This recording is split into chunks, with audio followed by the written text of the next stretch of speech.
soalnya belum dipakai ya. Ini relawan yang hadir, saya lihat dari banyak tempat.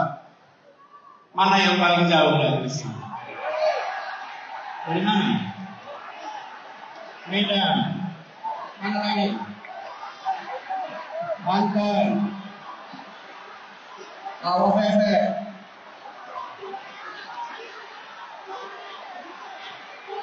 Sukabumi. Kalimantan. Ambon. Cirebon. Kenapa? Pekanbaru.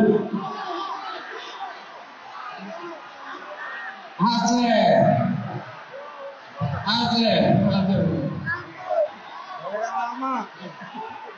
Alhamdulillah.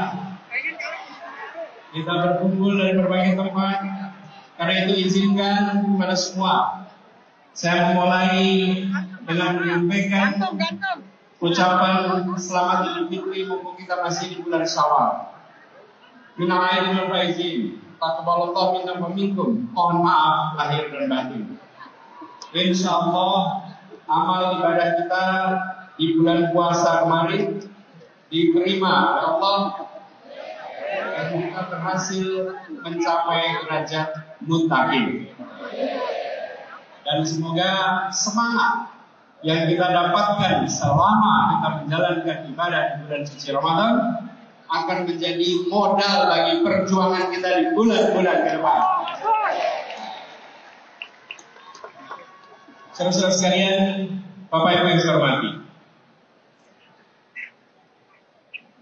kita berada di tahun 2023. Bila kita tengok kembali perjalanan bangsa ini, bukan perjalanan yang singkat, yang kecil, tapi perjalanan yang panjang dan besar. Saya ingin dalam kesempatan ini menengok ke depan dengan melihat perkembangan sejak awal bangsa ini terbentuk.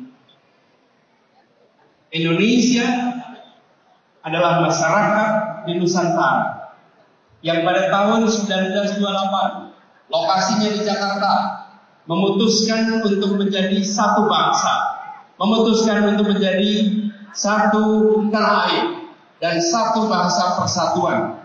Sebuah keputusan besar untuk menjadi Indonesia di 1928. Itulah satu yang pertama. Menjadi satu bangsa dengan satu bahasa persatuan. Lalu kemudian kita berjalan 17 tahun kemudian kita mendapatkan satu yang kedua, yaitu satu negara. Kita merdeka menjadi sebuah negara Republik Indonesia. Ini adalah satu yang kedua. Dan pada saat Republik ini berdiri, para pendiri Republik bukan hanya menyusun cita-cita. Semua rakyat berjuang untuk apa? Menghadirkan yang disebut dengan janji kemerdekaan. Janji kemerdekaan. Itu tahun 1945. Ini satu yang kedua. Satu yang ketiga.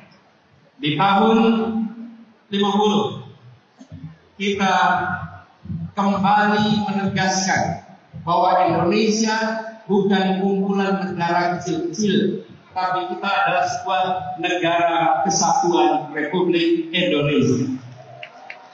Ada yang disebut dengan istilah mosi integrasi menjadi satu. Ini satu yang ketiga, menjadi satu negara kesatuan. Tetapi pada saat itu kepulauan ini masih terpisah-pisah satu sama lain. Kita belum menjadi satu kesatuan wilayah. Yang ada adalah antar pulau, ada lautan, dan lautan itu bukan bagian dari Indonesia.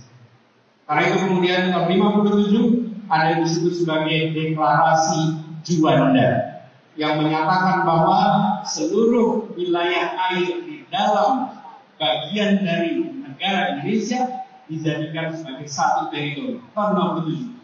Tapi perjuangan ini tidak sebentar. dunia tidak mau langsung mengakui.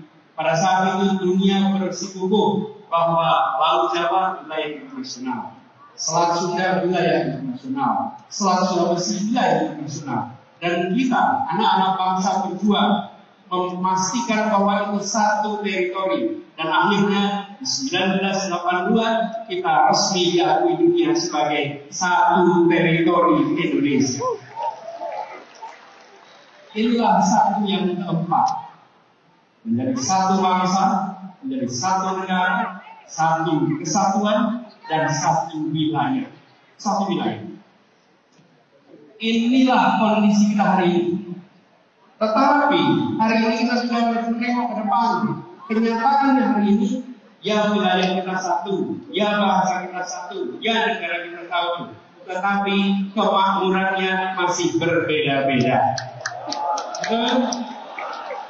Karena itu ke depan kita berbicara tentang melaksanakan janji kemerdekaan. Janji kemerdekaan ini ada kalimat terakhir dalam pembukaan Undang-Undang 45, yaitu menghadirkan keadilan sosial bagi seluruh rakyat Indonesia. Inilah yang kita akan arah ke depan. Satu, perekonomian. Satu, kesemakmuran. Bukan kemakmuran tinggi di satu kota dan rendah di wilayah lain. Bukan kemakmuran tinggi di satu pulau dan lemah di tempat lain. Kita ingin ketimpangan-ketimpangan seperti ini dibereskan untuk semua. Apa itu satu kesemakmuran? Satu kemakmuran, satu kesemakmuran. Izinkan saya cerita pengalaman kami di Jakarta. Bapak sekalian yang tinggal di Jakarta, Jakarta itu terdiri dari berapa kabupaten kota? 5 di daratan, 1 di pulau. Saya beri contoh, ada 1 pulau yang kalau di peta hanya nampak seperti titik. Di situ disebut sebagai Sang Mendaga Utara. Pulau ini selama sejak kemerdekaan hingga akhir-akhir ini adalah pulau yang jauh di depan dari daratan Jakarta. Lokasi pulaunya lebih dekat ke Sumatera daripada ke dermaga Sunda Kelapa. Tapi dekat ke Sumatera. Tapi dia bagian dari Jakarta. Dan di pulau ini puluhan tahun tanpa listrik, puluhan tahun kesulitan air bersih, puluhan tahun hanya sesekali kapal melintas. Namanya Pulau Sebila. Bila kita menyaksikan Jakarta hanya sebagai urusan daratan, maka tempat ini akan terus-menerus dibiarkan. Pendekatan kita adalah Jakarta harus satu kesemakmuran. Apa yang terjadi? Dibangun pulau itu, dikirimkan pesan kepada semua 11 pulau yang berada di luar daratan Jakarta. Mereka sekarang ini semua menikmati listrik lengkap, air bersih lengkap, akses kesehatan lengkap, akses pendidikan lengkap. Ini adalah komitmen kita bahwa berada dalam sebuah wilayah yang sama, teritori yang sama, kita harus bisa satu kesemakmuran.